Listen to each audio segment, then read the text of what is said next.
Hello and welcome to another episode of The Aligned Singer. I am so happy that you're here right now. Are you freaking kidding me? I'm so excited. I'm your host, Sarah Hockey, very enthusiastic about you and your voice.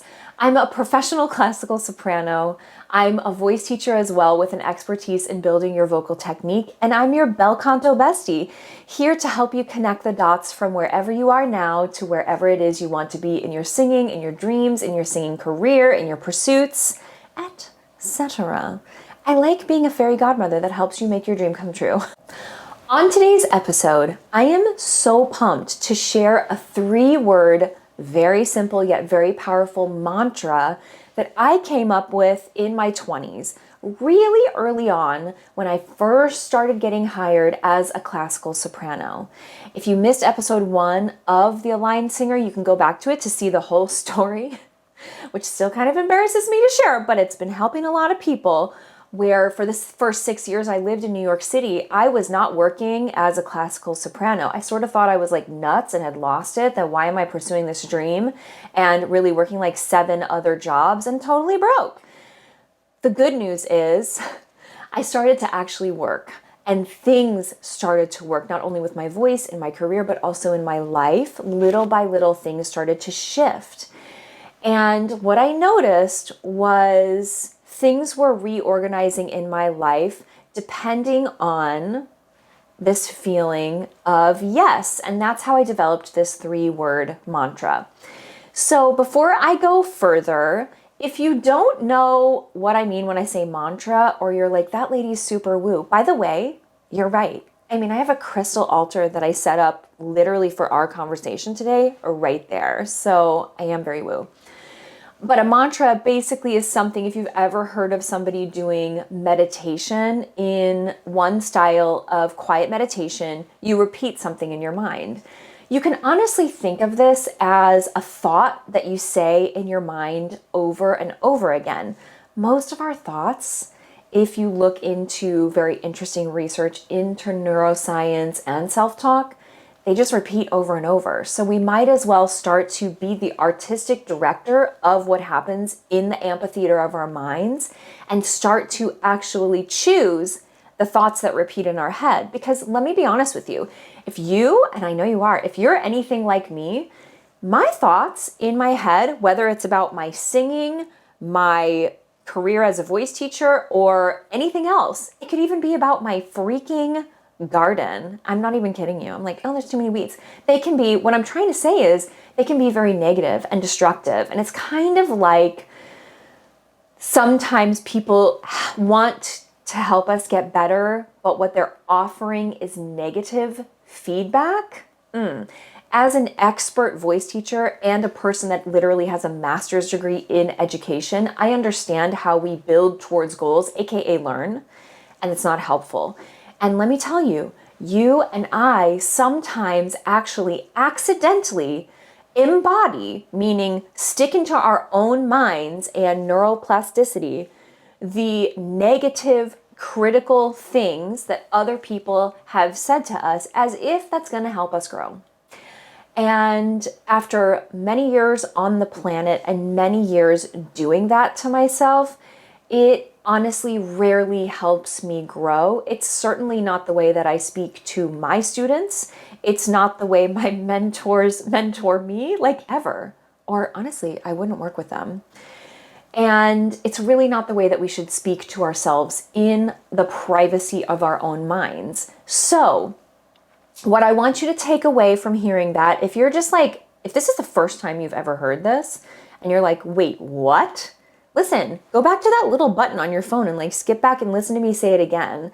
I know I'm going to talk about this a lot on The Aligned Singer because it is just as important as developing your vocal technique. The inner work, which is what I'm talking about right now, the inner work is equally as important to do in balance with the outer work, which is like working on your technique, working on your career. So right now we're talking about the inner work. So going back to the thought of a mantra, woohoo, we get to choose them for ourselves. We get to choose these little words and phrases and sentences. And I feel like right now I'm wanting to put together something with clay. Oh, it makes me actually kind of emotional. or string beads together. Like what we're doing is creating something. And what you're actually creating is your life, your career, your future.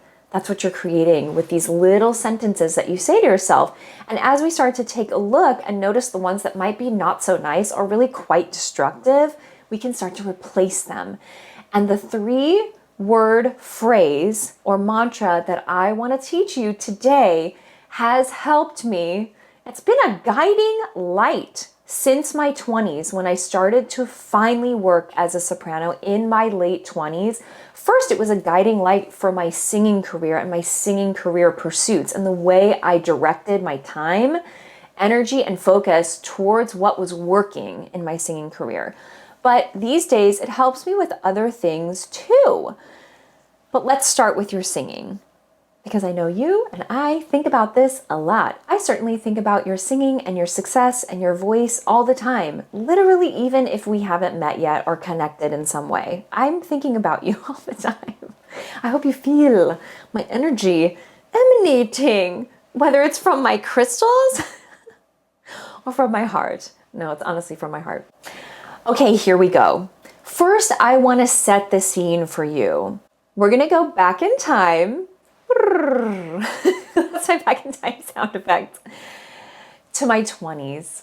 So I moved to New York City, as I'm sure you heard in the first episode of this show. I moved at 22, 3 days after I graduated from conservatory, to pursue this dream of mine of sharing my gift with the world. And it was all the way till I was 26. Well, that's only 4 years, so I must have been 28. Ugh. It was definitely, okay, let me try that again. We're gonna time travel together to my early 20s. Here's my sound effects, since I don't actually know how to edit this in, nor do I actually have time to. So, woo, woo, woo, woo, woo, woo. Do you like my sound effect for time traveling? So it's the early aughts in New York City. I moved in 06. You can do the math. Guess how old I am? I don't mind if you know, I'm 42. So I moved actually 20 years ago when I was 22 years old. And for the first 6 years, I had to focus on figuring out what the heck I was doing. I'm from a very small part of the Midwest and moved to New York City. I had no idea how to do adulting. It's 20 years later. I barely know how to do adulting now. And I certainly didn't know my way around my voice. And I'm sure you went and heard my full story in episode 1 of this show, of The Aligned Singer. So during that time, I was trying to figure out how I could connect with teachers and coaches, voice teachers and coaches who would help me learn the repertoire that was appropriate for me, etc. And because I actually went to grad school for education, those first 2 years I lived in New York, and not for voice. I do have a master's degree, but it's actually in education. La la la. Of course I'm a great teacher. Like, hello. I love that part of my life too. But I didn't get the mentorship that people who go to a master's program or a DMA or PhD in voice actually get, with a lot of hand-holding around repertoire and how to do young artist programs and how to build your career. So I was just piecing it together on my own and was finding that at the time, you would pay a little fee. Actually, it wasn't little for me. It was like sometimes $20, $30, $40, $50 to apply to, let's say, a young artist program, and you sent all your stuff. It was really hard work. No wonder I'm good at what I do now. That was really hard work all those years. So once I did feel that I could start making recordings and things, like a demo sort of recording, I'm sure you know what the pre-screening type recordings are by now, I would send it in, spend money that frankly I did not have. I could not afford that. I was just doing it anyways, and send my submissions. This is the hard part for me to share with you. I heard no every time, almost every time. And a couple of programs, as I was already a professional singer, a couple of programs would hear me, but almost none. Almost none. And it just felt like I was draining my energy. It was certainly too expensive for me to maintain at that time in my life. It was really tough. And what the feeling was, And I'm a very visual person. So the visual was like, I felt like I was slamming myself up against a brick wall, or I felt like I was trying to beat down a bunch of doors that were closed to me and they just wouldn't open. And this, I'm not saying that this was just one day I felt like this. I felt like that over a stretch of years, of years, the really tough years where I was retraining and trying to figure things out and going to the Met all the time. I went to every concert I could possibly go to with student tickets, thank God for student tickets, to try and educate myself outside of a graduate school program, a traditional voice graduate school program, about this thing that I love so much. And it was very discouraging. And the feeling, the emotional feeling of beating yourself up against a wall, that's like, how do I get through this? It's a brick wall.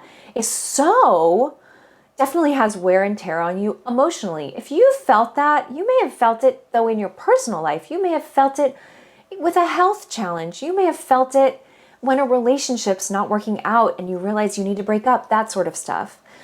But you also may be like me and have felt it in your singing. And I want to tell you, we're going to jump ahead. So I should do a sound effect for this too. What's this one? Woo! That's my sound effect. Let's jump ahead in time. When I was in my late 20s, I finally started working as a professional classical soprano, and my first few gigs were exceptional. I was like right out of the gate singing with the New York Philharmonic. I got to go and sing at the Salzburg Festival. I sang at the Verbier Festival. It was freaking awesome, and that was all in my late 20s. And what I realized, looking back at how I used to feel, and then looking at my present circumstances, I go, ooh, it gives me chills. It gives me chills. Whew, it makes me emotional. Because if you get this, oh, it's really powerful stuff. It's just like when you have a vocal breakthrough in a voice lesson with me or your teacher. Oh my God, it is so powerful when you sort of like, woohoo, have this aha moment and things start to reorganize in your mind. It's neuroplasticity at work is what it is. Isn't that so cool? That's your body reorganizing, whoosh, and you get neuroplasticity, or new neural pathways are forming. So for me, I started to realize that at that time, it only took one door to open. There was one woman. I owe her everything. That woman hired me. She heard something in me finally after all those years of refining my technique and having to retrain. I was finally singing well. And luckily, at least in the field that I was in at the time, luckily I was an exceptionally good sight reader, and she handed me a piece that she had written herself to test my sight reading ability, because that was really important for the circuit that I was auditioning for. You had to be able to read music really well and work fast with a really short rehearsal process, and I was able to do that. And she liked the way I sounded in this one piece. That lady in that audition in my late 20s opened up my entire, it makes me cry, opened up my entire singing career. Thank you. I hope she feels my good vibes. I'm very grateful for that experience. And what I started to deconstruct this. Let me catch my breath. Let me take a sip of water. This isn't the type of stuff I get to talk about in a voice lesson, so I'm not used to sharing it like this. I've maybe told one of my close friends about this. So you're really hearing me share this for the first time, and it's a really emotional experience. I'm so excited for you to hear this story. And I promise it applies to you. I have to use stories from my own life because it sucked so much of it. So to encourage you that if you're going through a hard time, you can handle this. So anywho, cut to that audition. I started to go backwards and connect the dots for myself to what led me to that audition and what led me to that moment. And of course, I understood the voice things, the technical things, the musicality things. I understood why I was a good sight reader. It's because I studied violin at a serious level till college. I understood all of that stuff. But what I'm talking about, and this will lead you to the mantra, I'm so excited. I hope you like it. I hope somebody tattoos it on your tush. or just make something pretty on Instagram and tag me. So I started to go, okay, what led me to that moment? And I realized that there was this one music director, and I honestly volunteered. When I first moved to New York City, I was in a volunteer church choir because I really wanted to sing. And it was the only thing I couldn't get hired, so I was doing that. And this person liked me and trusted me. And in my later part of my career, in the solo portion of my career, which I'm in now, he's hired me for some really important opportunities. And I realized, that one person kind of helped introduce me to people. And those people let me know that there was one woman that if she liked me, I could actually get paying work, and very good pay, as a soprano. And it was 6 or 7 years between that connection and the one that launched my career. And I started to see, the comparison between what started to happen in my late 20s when I started to actually perform and be paid for it, and I immediately got to travel around the world. It was so cool. And my early 20s and mid 20s, where I was just really suffering, really unhappy. You've already heard the story in an earlier episode where I lived with roommates. I didn't know how I was going to be able to practice, etc. And I started to look at that and remember, wow, that was the time where I felt like I was beating my head up against the wall, or felt like I was slamming my body up against a brick wall, or like trying to beat a door down, or even worse. I heard somebody in the creative field say this once, like being behind a pane of glass and be like, I can see it, but I don't know how to get through. And I realized that one door that opened started to open more doors. And at that time, I had my feet in both worlds. I was still trying to apply for young artist programs and do like the traditional track of the Met Young Artist Program or Houston Grand Young Artist Program, those big programs. I wanted to do that because I thought it would launch my career and skyrocket my success. But they wouldn't even hear me. They literally wouldn't even hear me. So I was still trying to apply for that stuff while I was singing professionally. And about a year or so, I think, into this, I started to think this phrase, Sarah, follow the yes. Let me say it again. Do you remember how I was talking at the beginning of this episode about that noisy amphitheater of your mind and how sometimes it can be really mean? Mine was at that time, even when I started working at a high level as a classical soprano, I still would have that really negative self-talk about the things that weren't working, like those applications that were so expensive. And it wasn't just the application fee. You had to record, etc., etc. That stuff cost money in New York City. And it was not easy to do, working other jobs to supplement my singing income at that time. And I was like, what that person who trusted me when I was 22 years old and years later helped me connect with that woman who helped launch my career. I was like, that's a yes. That's a yes. You understand, if you're in the professional field, part of what we do as performers in any genre, you could be a dancer, you can be an actor, you can be like me, singer of any kind. A lot of what we do is hear no. And I said to myself, just this phrase appeared in my mind, follow the yes. Follow the yes. I can follow the yes. And I go, right. I followed the yes through the open door. The image, I'm very visual. If you ever work with me as a voice teacher, I teach, sometimes when students resonate with this, I'll teach visually somewhat as well. This concept, I want you to imagine a closed door and you're bruised. Your hand or your fist or your arm, your elbow is bruised because you've been slamming up against it, beating it down for so long, but it's not opening. It didn't open. And then right next to it is an open door. Just imagine that. Isn't it? It's kind of hypnotic, right? If you're driving or if you're walking, imagine it. Open door.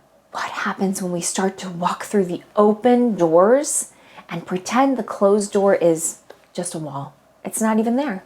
It's not even there. There's not an option to go through it. What if we start to go through the open doors? Now, let me explain follow the yes in a few different ways. I want to help you connect the dots to your own life experience. Since you're not right next to me or in a lesson with me right now, I'm going to try and think of the things that I think are going on in your life to help you apply this to your life. Let's take your singing. First, we're going to take vocal technique because, oh my God, as your bel canto bestie, and I'm freaking obsessed with teaching voice, to be honest. So obsessed. When you see a transformation in your singing, in your technique, the way you're producing sound, it is a door opening. It's a door opening. And rather than try to do the old way, let's pretend the old way is over here, instead of doing the old way, you walk through the open door. And in your voice, sometimes they get a little bit tangled up and we disentangle them, right, through study. But you start to go through the open door over there. And it's like, wow, and your singing gets better and better. Even if you're early on in your singing journey, I'm sure you've felt that. Now I want to take an example like mine. Maybe you've been auditioning for a certain kind of show, role, etc. And you just feel like you're beating up against a wall. Now, I'm going to say this. It doesn't mean that you throw in the towel and that you quit.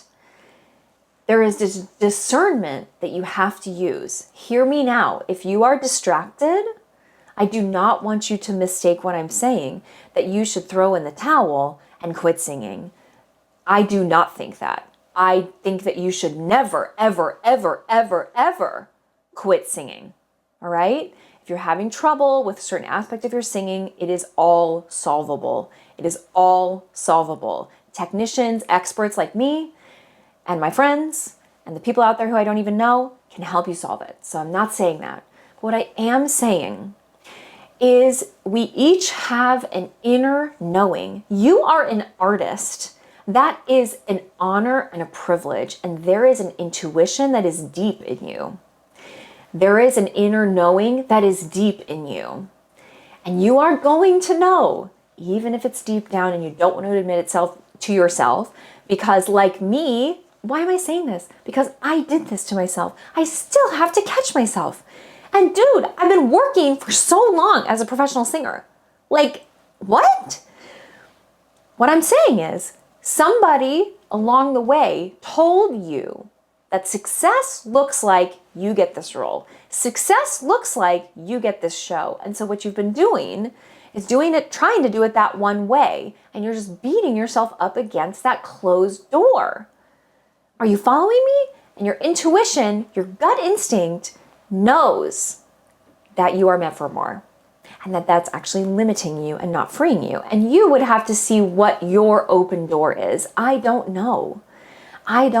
Some examples that I've seen in myself and my colleagues are doing things like doing your recording project that you've been wanting to do. Oh gosh, I'm so inspired by you when you do that stuff. Or putting on your own piece of work. Oh, so inspiring. Maybe it is collaborating in a different way. Maybe it's working on a side project repertoire-wise. If I think in classical terms, maybe it's this little collection of art songs that you found or you heard about and you're like, man, I'm super drawn to that. And you start to go through some of those open doors. And that doesn't mean you stop auditioning. Obviously, that's a part of pursuing a professional career in voice. But it does mean that you're using your own intuition and your discernment to what? To follow the yes. Because guess what, my friend? We do not have a crystal ball. You may think I do because I love crystals and stones. Are you kidding me? It's one of my hobbies. But we don't have a crystal ball to look into the future. And your thing that you're wanting, may actually come around to you because you start to follow the yes. There's one more. I'm just going to tuck this in. I'm going to tuck this in for you, and I'm going to trust that somehow we pick up this thread and continue on with this thread in the aligned singer, because this is so important to your singing pursuits. Following the yes is also the way you direct your energy towards what you truly desire. Yes is like expansion. No is contraction. And I'm not saying other people saying it to you. It sure does suck when they say no, but I'm not saying that you should recoil or contract when they say no. That's not what I'm saying. I'm saying your inner knowing has a yes that's like, yes, and a no that's like, no, right? You felt it. Yes, I want to go this way. No, I don't want to go this way. Your body has intelligence that does not have words. So that's the yes and no I'm talking about. And I just want to leave you with this little tidbit. I promise we'll pick up the thread in further episodes. It's that following the yes is like you're starting to create and attract more opportunities to yourself. More doors show up. More doors appear. There's not just one door. There's not just one door. There are so many doors, and they start to show up when you follow the yes, because your world, remember what we were talking about, that inner amphitheater? Your inner amphitheater is yes, yes, yes. And guess what? Yes, that is very attractive subconsciously to other people in the normal world and also in the arts. Yes, that's openness, right? That's openness. No, that's closure and constriction. No, that's blocking, right? Yes is this. Yes. So here's how you actually practically follow the yes. If you're interested in this and you want to take it one step further, I want to give you a little exercise to do written, and I want you to write it on paper, because when you use pen and paper, or in my case, gel pens, they're literally right over there. Gel pens and colored paper. That's just how I am. It actually connects to older, very, very old neural pathways that we formed when we were little, when we were scribbling and learning how to write and stuff. So that's why I want you to do it on paper. Even if you voice note it or voice write it, then write it on paper afterwards, all right? If you want to do it immediately after you listen to this episode. So what I would suggest doing is start to be a detective in the history of your life and your career, and see if there is one big fat door that opened. Is there? It could be in your personal life, it could be in your career, but just, I think you're gonna know that big door that opened, and you're like, whoa, the breeze feels good here, and you go through that door. Identify what that was, and then identify the things leading up to it. And for me, I found follow the yes, this new mantra that I'm showing you, teaching you, in terms of my singing. And so I was able to connect the dots. And guess what that does? Especially if you write it on paper. This is how I figured all this stuff out. And woo, it helped my career a lot. I still do this exercise to this day. I started to go, wow, oh, this person trusted me and connected me with this person. And then this person connected me with these 5 other people. And these 5 other people, it ended up being a connection, and it becomes this beautiful kaleidoscope web. Or in my head, you know I love opera. In my head, it looks like the chandeliers that are at the Met Opera. It's like boop, boop, boop, boop, boop, all these things. Or like a web, but a happy one. Like not the kind that you get stuck in, but a beautiful web that starts to form. So you can have that image, and you can actually track it. You can literally write this down on paper, just set a timer for 2 minutes and do a sprint where you write down all those different connections. And then when they're written down, when they're out of your mind and on paper, you can go, oh my gosh, and you'll start to find things that connected those and reasons why you think you might have had that spark with that person. And then you can do more of that. Then you can lean towards yes. You can follow the yes. Follow the yes. Through the door, it leads to more yes and more yes and more yes and more yes and more yes. And that leads to your true, authentic, aligned opportunities. And we don't even know where yet. Oh, I'm so excited for you. So before I leave you today, I want to remind you, first and foremost, to follow the yes. And secondly, I want to remind you to keep singing. Remember what I said midway through this episode. I am not the kind of voice teacher that's like, no, you should quit. You should quit your dream. Are you kidding me? If anybody told you that, guess what? They're wrong. And I bet you I'm a better voice teacher than they are. And you can trust my opinion more than theirs because they're wrong, okay? So you're going to keep singing. No matter what's going on in your life, no matter what's going on in your personal life, no matter what's going on in your voice, you're going to keep going. Just pinky promise me right now. If I could just reach through the screen or your earbuds, we're going to pinky promise that you're going to keep singing. Why am I so passionate about reminding you to do that? It's because, dang it, I'm going to cry again. It's because you are the only person with your voice and your gift and your ability to interpret and communicate music the way that you can. You're the only one like you. Nobody else has your voice. And it's okay if there's some bumps in the road. You already know there was so many bumps in my road. But I want you to keep singing because the gift that you have is not an accident. And you've been bestowed, you've been handed a gift by a greater force than you, in my opinion. Because it's meant to be shared, not hidden, not quit on. So you're going to keep singing for me and you're going to follow the yes. That's your homework for today. And maybe the 2-minute sprint that I asked you to do. Wouldn't that be cool? You know what a good hack is? PPS. You can voice note it on your phone too and listen to your own words back. That's pretty cool too. I do that a lot. So remember, keep singing. The world needs your gift. You are the only person, literally the only person with your voice, with your gifts, with your ability to interpret music, text, melody. Oh my God, you're amazing. I think about you all the time. And that's where we'll leave it today on The Aligned Singer. I can't wait to see you next time. If you want to connect with me, if you feel inspired, if this brings up a question for you, and I would love to hear from you, you can find me at Voice Teacher Sarah at all of the above places. And you can just Google Sarah Hockey Voice Teacher and you'll find my Voice Teacher website, which is another great way to connect with me.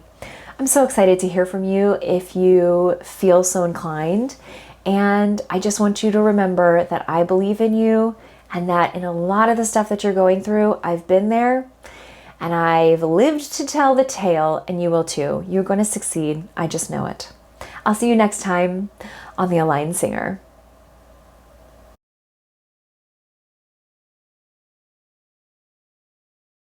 Wait 1 second. I just realized something. After I sang that stupid song, follow the yes, follow the yes. One way to mind control yourself into encouraging yourself is to do that, to sing little ditties. And since you're probably a singer, follow the yes.